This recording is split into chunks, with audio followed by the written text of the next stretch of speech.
교독한 본문 다니엘서 8장 19절에서 27절의 말씀을 우리가 살펴보면서 정한 때 끝에 관한 일이라는 말씀의 제목을 가지고서 말씀을 이 시간 증거하고자 합니다.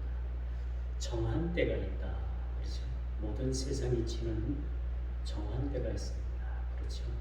날 때가 있으면 또 죽을 때가 있고 시작이 있으면 모든 것이 끝이 있습니다. 그런데 여러분, 우리 사람이 참 한 100년 살 것처럼 그렇게 우리가 생각하고 남의 죽음은 나와는 아무런 상관이 없다. 그런 생각을 가지고 사는 분들이 많이 있지만 언제나 우리는 우리 인생은 시작이 있으면 끝이 있게 되는 겁니다. 어떻게 시작하느냐보다도 어떻게 우리 인생을 잘 마무리하고 끝을 맺느냐라는 것도 우리 인생의 상당히 중요한 부분입니다. 우리가 살아감에 있어서 우리가 어떤 부를 얻든지 명성을 얻든지 어떤 큰 학식을 우리가 취하든지 그런 부분이 사실은 중요한 것이 아니라 우리 주어진 인생을 우리가 어떻게 살아가며 그 모든 인생 과정에서 그 모든 인생을 어떻게 우리가 잘 마무리하느냐라는 것이 매우 중요합니다. 일을 벌려놓는 것이 중요한 것이 아니라 어떻게 하면 일을 마무리를 잘 하느냐라는 것도 우리에게 주어진 여전히 주어진 우리의 관건이라고 볼 수가 있는 것이죠. 오늘 이 본문을 우리가 살펴보게 되면 이 다니엘이 본 이상과 환상은 그 자신이 받아들이기에 너무나도 엄청난 두려운 일이었고 또 벅찬 일이었고 그 모든 깨달음에 있어서 그 마음이 상당히 혼란스러웠던 것으로 보여집니다. 그 다니엘이 하나님께서 주시는 그 이상 가운데 환상을 본 중에 그 환상을 받고 난 다음에 그가 얼마나 큰 그런 시름에 빠져 있는지 오늘 본문 27절에 보니까 그가 먼저 누워 알았다라고 이렇게 말합니다. 얼마나 이것이 큰 일이었고, 물론 다니엘이 사는 그 시대에 그 일들이 이루어지는 것이 아니라 미래지향적인 그러한 하나님께서 주신 그런 말씀의 예언이라고 우리가 볼 수가 있겠지만 그 다니엘 스스로가 그것을 받아들이기에 엄청난 그런 한마디로 말해서 쇼킹한 일이 아닐 수 없다라는 것을 우리가 보게 되는 거죠. 19절을 보니까 그 천사에 의해서 다니엘이 받은 환상을 직접 그 내용을 해석해주고 있죠. 이제 다니엘이 그것을 보고 그것을 듣고 그 이상 중에 그 환상을 봤지만 다니엘은 그것을 깨달을 수가 없었어요. 그냥 보는 것으로 그가 그 하나님께서 주시는 그러한 미션을 그가 받아들일 수 있는 것이었죠.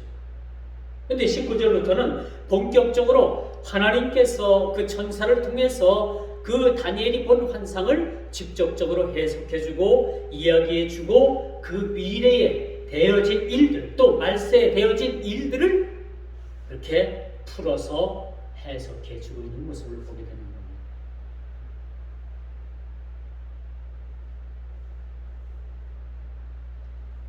이 일은요, 미래에 있을 역사적인 사건과 그 미래 후에 현실적인 다가올 미래의 진리를 그림자적으로 보여주고 있다. 다니엘이 이 환상을 받을 때는 그 시대에 적용됐던 그러한 사건이 아닌 거죠. 다니엘 이후에 그가 시대를 지내면서 이제는 헬라 제국이 등장을 하게 되고요. 그렇죠? 메데와 바사라는 나라 또 더 앞서는 바벨론이라는 나라가 그 역사상에서 사라지고 메데와 바사가 또 나라의 운명을 다하고 이제는 헬라 제국이라는 그런 엄청난 그러한 성경으로 그렇게 비유하다면 표범 내 동물 가운데 짐승 가운데 마지막 동물인 그 셋째 동물인 표범에 대해서 제가 말씀드렸잖아요. 이 표본이 헬라 제국을 의미한다라고 말씀드릴 수가 있습니다. 그러나 다니엘이 받은 이 총체적인 이상과 환상은 미래지향적인 그림자를 보여주고 있다는 점을 우리가 잊어서는 안 되죠. 이미 역사상 그 시대를 지나온, 이미 이제 우리가 21세기를 살고 있지 않습니까? 이미 우리가 본 이 역사상에 볼 때는, 역사적으로 볼 때는 이 다니엘이 본 환상이 이것이 이루어지고 역사의 그런 뒤안길로 사라진 부분도 있지만은, 더 정확히 말하면 다가올 미래의 진리를 그림자로 보여주고 있는 사실도 이 말씀이 주어진 말씀입니다. 그렇다면 우리가 사는 이 마지막 때의 마지막 그 환란 때를 보여주는 말씀과도 이 말씀이 연결되어진다라는 말씀을 우리가 잊어서는 안 된다라고 말씀드릴 수가 있는 것입니다. 그날에는 여러분, 그날에는 박해가 등장을 합니다. 수많은 그리스도인들이 고통 가운데 그렇게 놓여 있게 된다고도 말씀드릴 수가 있는 거지. 여러분, 오늘 본문의 말씀에 보면 작은 뿔로 언급된 이 안티오쿠스의 등장, 이제는 헬라 제국인 그러한 그 헬라 제국이 멸망을 하고 그 뒤를 이어서 그 시리아의 안티오쿠스라는 왕이 등장을 하게 되는데, 이 왕은 아주, 제가 지난주에도 말씀을 드렸습니다마는 성전의 예배를 폐하고 모든 예식을 폐하고 성전에 돼지피를 뿌리고 성전에 가증한 돼지를 그렇게 제물로 바치는, 아주 그렇게 하나님을 대적하는 아주 적그리스도의 그런 모형으로 등장하고 있는 그런 왕의 모습을 우리가 보게 되는 것입니다. 그리고 이 자들을 통해서 이제는 많은 패역한 자들이 가득하게 될 것이라고 오늘 23절에 그렇게 말씀합니다. 때가 가까우면 가까울수록 여러분, 이 시대는요, 패역하고 하나님을 대적하는 자들이 점점 이 땅에 그렇게 줄비하게 많이 그렇게 생겨나게 될 것이라는 것을 이야기해주고 있는 모습이 오늘 23절에 그렇게 말씀해주고 있습니다. 이 패역자들의 정체가 뭡니까? 이 패역자들은 자기 일신의 영화를 위해서 사는 자들입니다. 자기 만족을 위해서 사는 사람들입니다. 여호와의 신앙을 버리고 안티오쿠스 그 왕을 동조해서 헬라 문화에, 헬라 제국에 그렇게 동조했던 변절된 그런 유대인이라고 말씀드릴 수가 있겠죠. 이제 죄의 종점에 도달하게 되면 이렇게 세상에 많은 패역한 자들이 그렇게 많이 그렇게 들어서게 되면 하나님께서는 심판을 하신다는 내용을 우리가 참으로 깊게 생각하지 않을 수가 없다는 거죠. 그렇게 된다면 하나님께서 심판하시는 그러한 지점까지 그렇게 이르게 된다는 사실들을 여러분 알게 되는 것입니다. 마지막 환란이 일어나 하나님께서는 반드시 주 예수 그리스도를 통해서 우리 모두를 다 심판대 앞에 서게 하십니다. 그 심판의 의미가 뭡니까? 신앙을 가졌느냐, 주를 믿었느냐, 믿지 않았느냐라는 그런 심판이 그렇게 예고되고 있다는 사실. 이 패역한 자들은요, 거룩한 백성의 삶을 버렸습니다. 이미 하나님의 거룩한 백성들의 삶의 모습을 포기한 자들이었던 것입니다. 그리고 그들은 이방인들의 간섭을 쫓아서 사는 사람들이었습니다. 죄가 극한 상태에 이를 때에 하나님은 이젠 심판을 시작한다는 사실을 여러분 잊어서는 안 되는 거죠. 특히 교회가 죄의 극에 달했을 때에 하나님의 심판이 시작됩니다. 여러분, 하나님의 심판의 기준이 뭡니까? 교회와 세상의 구별이 전혀 되지 않는 상태가 하나님의 심판이 이르게 되는 시점이라고 볼 수가 있습니다. 참 중요한 말씀이죠. 요즘 우리가 보면요, 과거에는 교회에 다니는 집사님과 교회에 다니지 않는 일반 이방인들과는 확연한 차이가 났습니다. 그런데 지금은 어떻습니까? 교회 다니는 사람이 누군지, 교회 다니지 않는 사람이 누군지 구별을 할 수가 없는 거예요. 이게 비단 어제 오늘 이야기가 아닙니다. 이렇게 구별되지 못한 그런 모습들이 벌써 많은 시간 동안, 많은 세월 동안 이렇게 구별되지 않는 시간 속에서 우리가 살아가고 있다는 것입니다. 교회와 세상의 구별이 전혀 되지 않습니다. 이것이 하나님께서 심판하시는 시작이라는 것을 우리가 잊어서는 안 된다는 거죠. 두 번째, 심판의 때입니다. 하나님께서는 아무 때나 심판하시지 않습니다. 그러므로 하나님의 인내심을 우리는 시험하지 말아야 되는 거죠. 어제도 그랬고 100년 전에도 그랬고 500년 전에도 그랬고 주님 오신다고 하고 심판하신다고 하고 마지막 때라고 하고 마지막 심판 때라고 하지만은 그때도 그랬고 지금도 그런데 언제 그렇게 해서 괜히 그냥 겁주시려는 것뿐이야. 그래서 많은 구원론자들은 어떤 주장을 합니까? 하나님의 형상으로 지음받은 우리 인간을 하나님께서 천국과 지옥을 만드시고 그 심판받을 자들을 지옥으로다 떨구겠어. 다만 이것이 상징적인 것뿐이야. 우리 모든 인간은 하나님의 형상대로 지음받은 모든 인간은 다 구원을 얻는다는 그런 만인 구원서를 그렇게 표현했는데 이거는 진짜 잘못된 겁니다.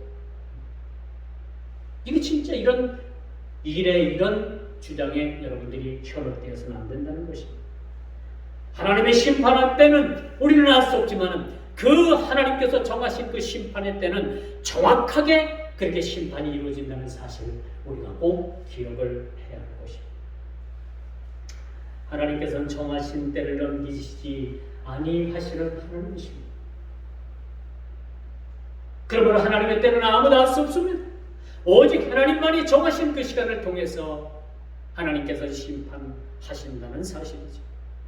그러므로 우리 성도들은 늘 깨어있어 우리 눈에 우리 입에 늘 파수꾼을 세워가지고 언제 하나님께서 우리를 심판하실지 언제 심판의 주님이 임하실는지 우리 스스로가 알 수 없기 때문에 우리는 늘 깨어있어 그런 파수꾼의 눈을 가져야 된다라는 말씀을 드릴 수가 있는 겁니다. 하나님께서는 불법의 소돔성을 멸망시키셨습니다. 얼마나 많은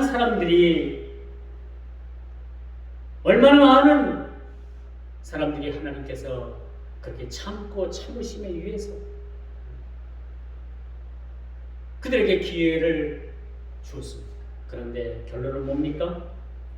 그 죄악의 도성을 하나님께서는 참고 참으시다가 그 죄악의 도성을 불비를 내려서서 큰 적도 없이 사라지게 하셨다는 사실 우리는 너무나도 잘 알고 있는 사실. 그러므로 여러분 하나님의 심판의 기준은 세상과 교회가 변절되어질 때라는 것이죠.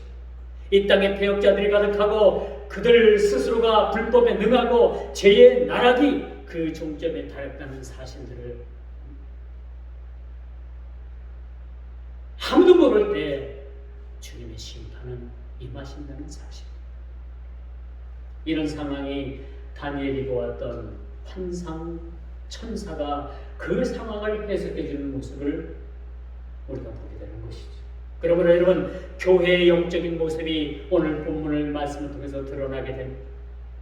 안티오코스 그 왕이 유대인의 영적 상태를 보여주고 있습니다. 그 시대의 유대인의 상태가 어떤 상태입니까? 많은 사람들이 그 안티오코스라는 왕 앞에 무릎을 꿇었습니다. 그리고 헬라 문화, 헬라 종교, 헬라 철학, 헬라 정치, 헬라 모든 경제, 모든 것에 그들이 세속화되어 갔다는 사실들을 우리가 보게 됩니다. 이 시대는 아합과 이세벨의 시대처럼 바알 선지자들이 진짜처럼 보여지는 그런 세상입니다. 여러분 이 시대를 한마디로 평가한다면요, 진짜는 가짜 같고 가짜는 진짜 같은 세상에 우리가 살아갑니다. 여러분, 중국이라는 나라가 어떤 거든지 한번 보면요 다 비슷하게 만들어요. 예를 들어 가지고 벤츠 자동차를, 독일의 벤츠 자동차를 그들이 겉껍데기를 똑같이 만들었어요. 근데 그 속에 들어가 있는 엔진을 보니까 경운기 머리, 경운기 엔진을 갖다 달아놓은 거예요. 겉을 봐서는 똑같죠. 그런데 속을 까보고 뒤져보 보니까 경운기 엔진이 들어앉아 있는 거예요. 그러면 여러분, 요즘 세상을 한마디로 평가한다면요, 진짜는 가짜 같고 진짜는 진짜 같지도 않은 그런 모습을 하고 있고, 가짜는 진짜 같이 보이는 그런 세상에 우리가 살아가고 있다. 여러분, 놀라지 마십시오.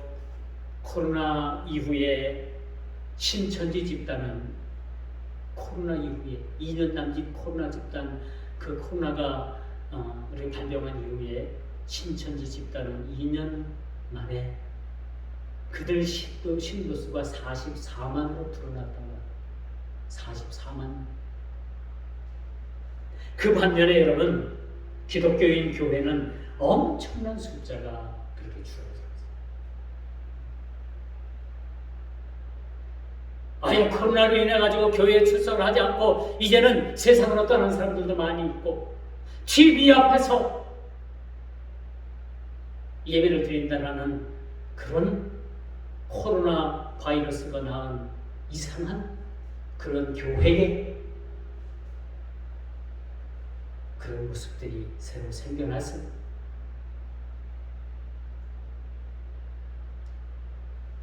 도대체 무슨 차이입니까? 신천지는 그런 코로나가 발병을 해가지고 그 코로나 때문에 44만 명이라는 그런 숫자가 불어났고, 오늘날 교회는 엄청난 숫자가 그렇게 줄어든 모습을 우리가 보게 됩니다.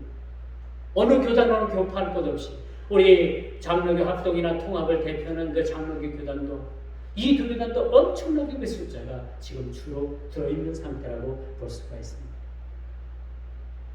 그러므로 여러분, 제가 초대에도 말씀을 드렸습니다만, 이 땅에 폐역한 자들과 배도한 자들이 가득 지금 넘쳐나고 있다는 사실들을 보게 됩니다. 여러분, 신천지 집단의 그 집단 속에 들어가 보면요, 처음으로 그 집단에 들어간 사람들이 그렇게 많지 않아요. 과거에 다 기존 교회를 거쳐서 그렇게 신천지로 들어간 사람들이 너무나도 많이 있다고 합니다. 이게 뭘 말하는 겁니까?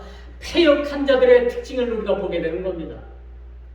더 세심하게 볼 것 같으면 배도한 자들이 그 속에 들어가가지고 판을 치고 그 속에 들어가서 44만이라는 그런 숫자의 머릿수를 채우고 있다는 사실, 여러분 알고 계십니까?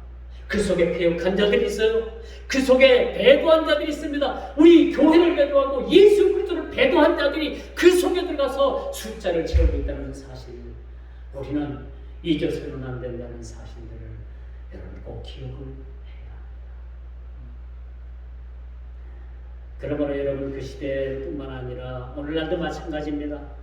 이젠 세속 문화에 잠식되어가는 그런 모습들을 우리가 보게 되는 거죠. 헬라 문화가 언약의 백성들을 사로잡아가 버렸습니다.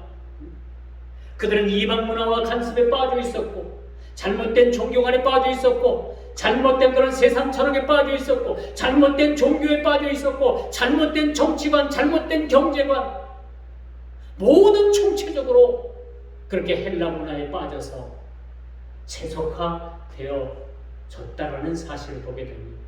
이게 그 시대를 비추는 것이 아니라 이 말씀이 오늘을 살고 있는 21세기를 살고 있는 우리 모두에게 비춰주고 투영되어 있는 현 시점의 이야기를 그렇게 성경은 우리들에게 말씀해 주고 있다는 것을 여러분 꼭 잊어서는 안 된다는 거죠. 그러므로 이들에게는 이제 이런 간섭에 빠져 있어가지고, 이런 타성에 젖어 있고, 이런 문화에 젖어 있는 이들에게는 저항할 힘마저 이제는 없어졌다는 게 큰 문제인 겁니다. 근데 세상 물결에 그냥 응? 대책도 없이 그렇게 떠내려가 버립니다. 그럼 분명히 우리가 알 것은 우리가 이 세상에 살고 있지만 이 땅에 우리가 발을 디디고 살고 있지만 우리는 이 땅의 백성이 아니라 이 땅의 영원한 백성이 아니라 하나님 나라의 백성이라는 사실들을 여러분 꼭 기억해 주시기를 바랍니다. 교회가 오늘날 교회가 참 세속화에 너무나도 빠르게 그렇게 세속화되어져 가고 있어요. 오늘날 교회가 세상의 희망이라는 교회가 교회마저도 이젠 세속의 물결에 그렇게 잠식되어 간다면 이 죄악의 세상을 누가 구원할 수 있겠습니까? 누가 하나님 나라를 그렇게 확장시킬 수가 있겠습니까?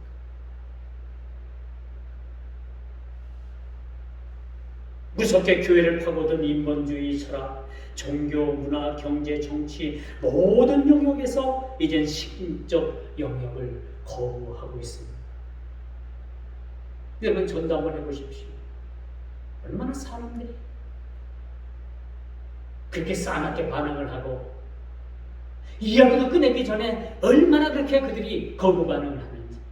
이제 세상은요 하나님의 영역에 있어서 신적 영역을, 교회의 영역을 거부하는 그런 시대에 살아가고 있습니다.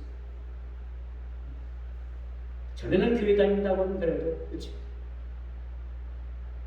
적어도 그들이 극심한 반대를 하지 않아도 적어도 그들이 긍정적인 그런 마음들을 많이 가지고 있었지만 요즘은 그렇지 않아요. 젊은이들이나 연세 드신 분들이나 남녀노소를 불원하고 이젠 교회에 대해서 엄청난 그런 반감을 가지고 그들이 교회에 대해서 그렇게 성추를 보듯이 그렇게 보는 시대에 살아가고 있습니다. 이게 뭡니까? 모든 영역에서 신적 영역을 거부하는 겁니다. 교회를 거부한다는 것은 하나님을 거부한다는 거죠. 이 하나님의 영역의 통치를 거부하는 시대에 살아가고 있습니다. 그 이스라엘 초대 왕이 여러분 우리가 잘 아는 사울 왕이었지 않습니까? 여러분 우리가 잘 알 것은 하나님은 이 땅에서 왕을 세워가지고 그렇게 세상을 다스리는 것을 원하지 않으셨어요. 그런데 인간이 사람이 우리를 다스릴 왕을 달라고 그렇게 매달리고 간청을 해서 하나님께서는 사울 왕을 이스라엘의 초대 왕으로 삼으셨어요. 그런데 원래는 하나님께서는 그 사울 왕을 통해서 이스라엘을 다스리기보다는 잘 들어보세요. 사울 왕을 통해서 이스라엘 나라를 다스리기보다는 하나님께서 이스라엘 나라를 직접 다스리고 싶어 하셨던 거예요. 이것이 신본주의 정신입니다. 신적 전체인 거예요. 하나님의 직접 통치를 이야기해주고 있는 겁니다. 사랑하는 성도 여러분, 마땅히 우리 성도는 하나님의 직접적인 그러한 다스림을 받는 그런 존재라는 사실들을 여러분 잊지 마시길 바랍니다. 우리는 누구의 지배를 받느냐? 세상의 어떤 권력, 세상의 어떤 그런 큰 힘, 세상의 어떤 그런 경제적인 논리, 세상의 어떤적인 학벌, 세상의 어떤적인 지식, 그런 것들에 의해서 우리가 지배받는 것이 아니라 온전히 우리 하나님의 백성들은, 온전히 우리 크리스찬이라고 하는 일이 모두는 하나님의 통치를 받는 그러한 삶을 살아야 된다는 거죠. 지금 저 여러분들은 누구의 통치를 받습니까? 누구의 지배를 받습니까? 바로 이 주 예수 그리스도. 그렇죠? 나의 구주요, 나의 주가 되신 예수 그리스도의 통치를 받는 그러한 우리의 모습을 우리는 발견하게 되는 겁니다. 그러나 세상은 어떻습니까? 세상은 여러분 노골적으로 이제는 뭐예요? 무조건 하나님의 신적인 영역을 벗어나고 봐. 아예 거부합니다.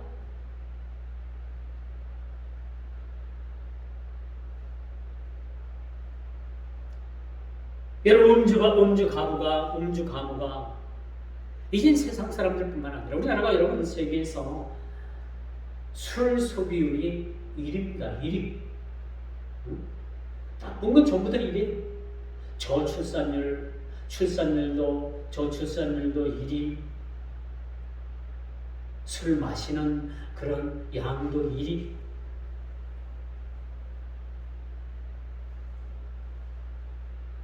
우리 주위를 돌아보면요. 참 안타까운 현실들이 많았어요. 목사가 뭐 세상 사람들과 접할 일이 그렇게 많지는 않습니다만 접해보면요. 제 주위에도 교회를 다니는 집사라고 하는 사람들, 몰라 집사인지 뭐 집사라고 자기 말들에 의하면 집사라고 하지만 그저 거침없이 그냥 술을 뻘떡뻘떡 마시고 술을 마시고 취한다면 온갖 그런 잡소리를 다.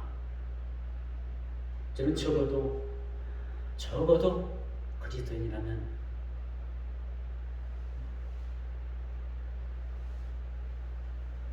이런 모습은 아니라고 저는 생각을 하거든요. 제가 시골교회에 있을 때 시골교회에 있을 때 어느 집에 그 신방을 가봤더니 냉장고 문을 여는데 그 냉장고 안에 맥주 박스가 맥주 캔이 가득 찼어요. 냉장실. 그러면서 하는 말이 뭔지 압니까? 아우 일할 때 이거 한 잔 마시게 되면 아주 얼마나 갓증이 난다고 보기 시원한지 모르겠다. 그 집사라는 집에 신방을 가봤더니 그 지경이에요. 그 지경. 우리 아이들도 그 당시 아이들이 뭐 고등학교 다녔으니까 아이들도 심심하면 갔다가 맥주캔을 따가지고 그냥 마시네. 놀랐어요. 제가 전도해서 처음부터 가르친 그런 성도라면 신자라면 제가 처음부터 아주 따갑게 가르치겠는데 저쪽 어디에서 어느 교단에서 다른 데서 이렇게 들어온 사람 거기는 일상생활로 많은 사람들이 그렇게 행동한다는 거예요. 많은 사람들이 그렇게 함으로 인해 가지고 그것이 자기들에게는 양심에 꺼내지지 않는 일이라고 생각해요. 이런 시대에 우리가 살아가고 있습니다. 이렇게 무분별한 시대에 우리가 살아가고 있습니다.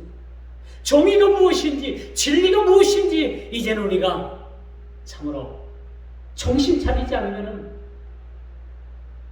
우리도 함께 떠내려갈 그런 세상에 살아가고 있습니다. 여러분 사탄 오늘 헬라 제국이 멸망하고 시리아라는 나라의 안티오쿠스라는 왕이 그렇게 이스라엘의 그런 국교를 완전히 망가뜨린 사실을 보면서 그들은 오늘날 이 사탄은요 문화라는 이름으로 문화라는 탈을 쓰고 유대 종교 즉 기독교를 말살해버리려고 모든 수단과 방법을 통해서 될 수만 있다면 모든 수단과 방법을 가리지 않는다는 사실 여러분 기억하십니다.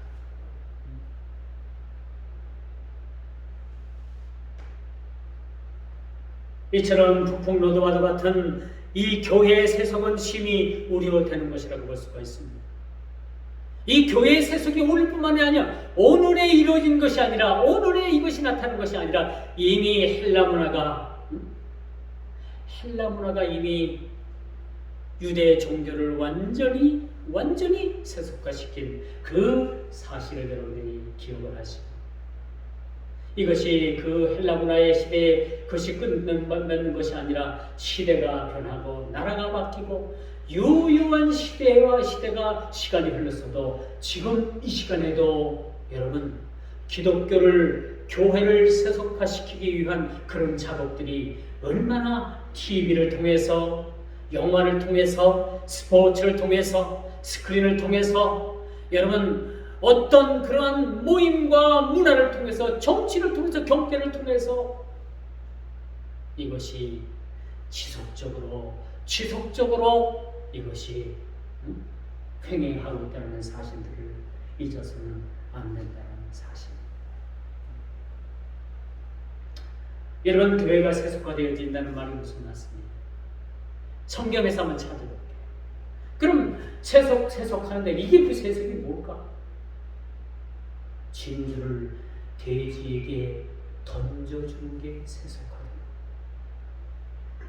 그 진리를, 그 값진 보배를 돼지에게 던져주는, 이게 가당키나 한 말입니다. 가당키나 한 말입니다. 즉 복음을 싸구려로 파는 거예요.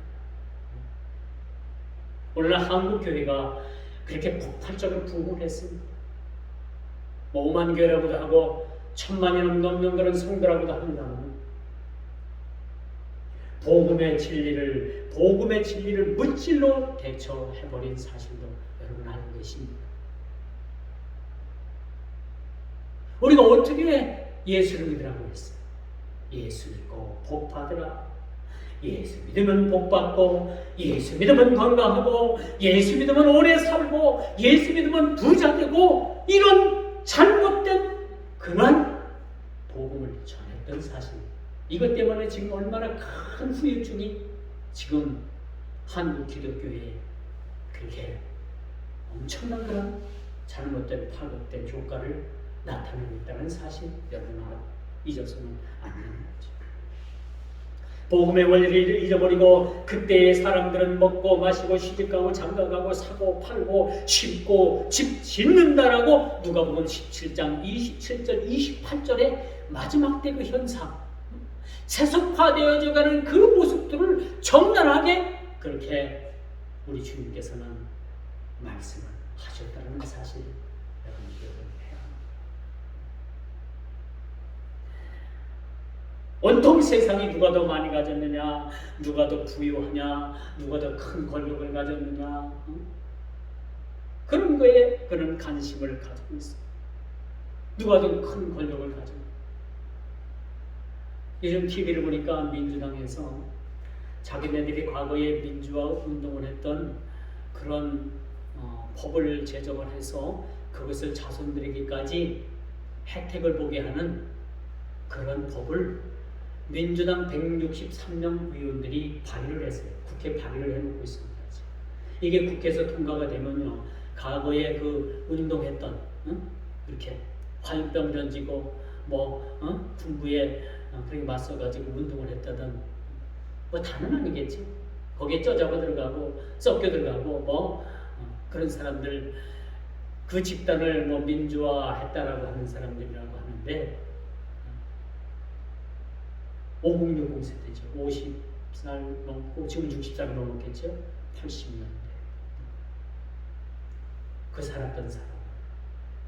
이게 국회법으로다가 법을 입법해서 만들어가지고 우리나라의 그 국가유공자가 타는 그런 도를 자기네들도 타겠다는 거야. 언제까지? 자손 때까지. 놀랍죠? 세상은 이렇게 지금 엉뚱합니다. 너무나도 엉뚱한 데를 가고 있어요. 그런데 이렇게 엉뚱한 데 가도, 이렇게 흘러가도 누구 하나 이것을 잘못됐다고 바로 잡아줄 사람, 잘못됐다라고 이것을 막아줄 사람은 이제 없습니다. 모두가 다 떠내려가고 있어요. 불법에 행해가는 시대에 우리가 살아가고 있어요. 참 세상이 혼란스럽고 어지럽습니다. 왜 그렇습니까? 제가 전에도 말씀을 드렸습니다만 이 땅에 점점점 패역한 자들, 그렇죠? 패역한 자들이 점점점 늘어나고 있어요. 배교하는 자들이 점점점 늘어나고 있습니다. 어떻게 하겠습니까? 어떻게 할 거예요? 코로나로 인해서 여러분 물가가 치솟고, 이 코로나로 인해 가지고 경제가 휘청거리고 전쟁이 터지고요. 우리 모두는 다 고통스러워하고 있습니다. 이게 비단 우연히 일어난 전쟁이 아니고 우연히 코로나가 이 지구를 발병을 해가지고 어려움을 주는 것이 아니라 다 하나님의 뜻이 있다는 사실, 우리는 기억을 해야 되는 것이죠. 이 또한 마지막 시대에 나타나는 하나의 현상입니다. 모든 질병, 배도하는 자들, 패역한 자들, 모든 경제적인 고통, 지손 눈물일까? 그래서 우리 만만히 봐서 그냥 흘러가는 하나의 경제 패턴이고 시대별로 나타났던 일들이라고 우리가 치부하기에는 너무나도 이것이 고통스럽다는 것을 우리가 알아야 합니다. 그럼 우리 이것이 마지막 시대에 나타나는 하나의 현상이라고 우리가 봐야 되는 것이죠. 이제 말씀의 결론을 맺습니다. 23절, 오늘 23절에 한 왕이 일어나니 그 얼굴은 염범장하며 개울에 명한 자, 무섭고 맹렬한 자가 나타날 것이다. 그렇죠? 헬라 제국에 알렉산더가 죽고 네 나라가 또 그렇게 나타나잖아요. 네 군이. 그중 하나의 가장 강력한 시리아 안티오코스라는 왕이 위해서, 이 안티오코스라는 왕은 장차 이것이 누구하고 연결되느냐, 이 시대의 적그리스도로 그렇게 그것이 연결됩니다. 이 적그리스도는요, 모든 예배를 폐할 것이고 모든 예식과 모든 행사를 폐하고 교회를 말살하기 위해서 다시 나타날 그런 적그리스도의 모형이라는 사실을 여러분들이 잊어서는 안 됩니다. 이는요, 이 맹렬한 자가 나타나는데 그의 얼굴은 교만하며 히틀러의 모습을 하고 있어요. 여러분, 과거가 2차 대전 때 여러분 히틀러가 얼마나 많은 유대인들을 많이 죽였습니까? 그 전쟁을 통해서 수백 많은 사람들이 죽었습니다. 오늘날 우크라이나와 러시아가 전쟁을 합니다. 수많은 사람들이 전쟁을 때문에 죽어가고 있습니다.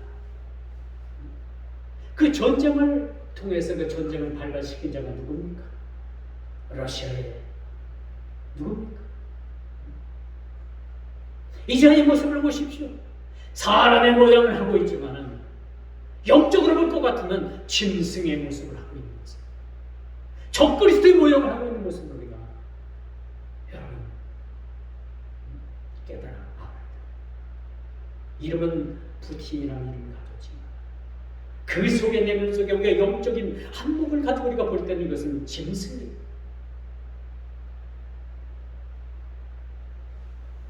그들은 속임수의 천재입니다. 여러분, 속고 속이는 일들이 요즘 얼마나 많아요. 그렇죠? 막 거짓말을 하다가 이것이 들통이 나면 뭐예요? 그때는 막 이제 폭력을 행하는 거예요. 요즘 정치하는 사람들하고 너무 많이 닮았어요. 우리나라에도 이렇습니다. 우리나라 현 정치판도 이래요. 거짓말을 반복도 탑니다. 이게 탈로 나면 이게 뭐야? 막 이제 우격다짐으로 막 힘으로 막 몰아붙입니다.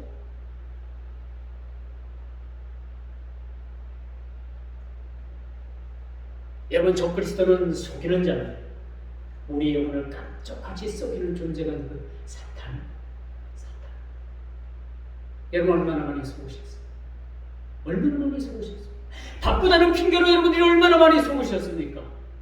오늘 안 하고 내일 해야 된다는 일 때문에 여러분들이 얼마나 많이 속았습니까?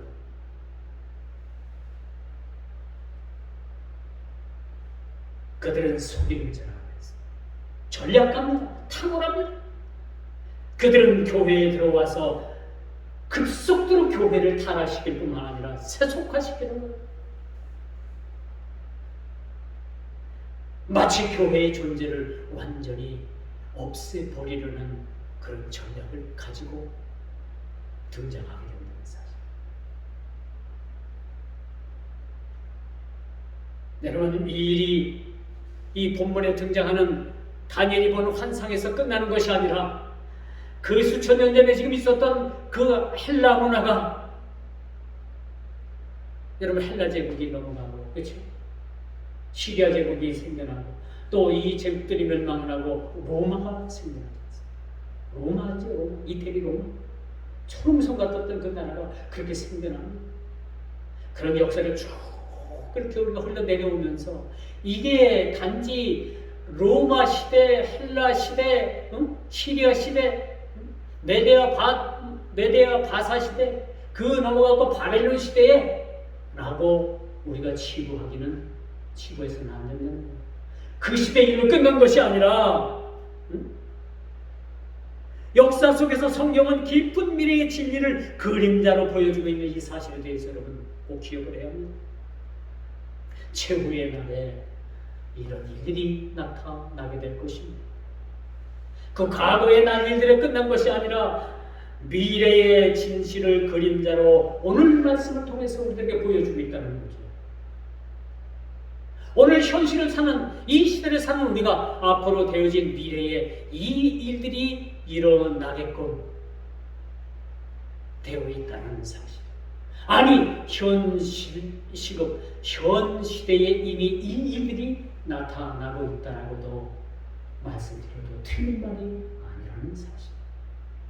그러나 우리가 깨어서 우리가 근신하고 시대를 읽을 수 있는 영적인 안목을, 어떤 사람은 정치 이야기하면 아주 정치에 아주 희박한 지식을 가지고 있어요. 그런데 여러분, 막상 하나님에 대한 지식, 우리가 영적인 안목을 가지고 바라볼 수 있는 그런 영적인 안목의 지식들이 빈약한 사람들이 얼마나 많은지. 이 세상을 한 100년, 한 500년 살 것 마냥 그렇게 부어라, 마셔라, 즐겨라, 그렇게 세속에 빠져있는 그런 사람들도 얼마나 많은지 모릅니다. 오늘 본문 말씀으로 다시 돌아가서 패역한 사람들이 점점점 늘어날 것이고,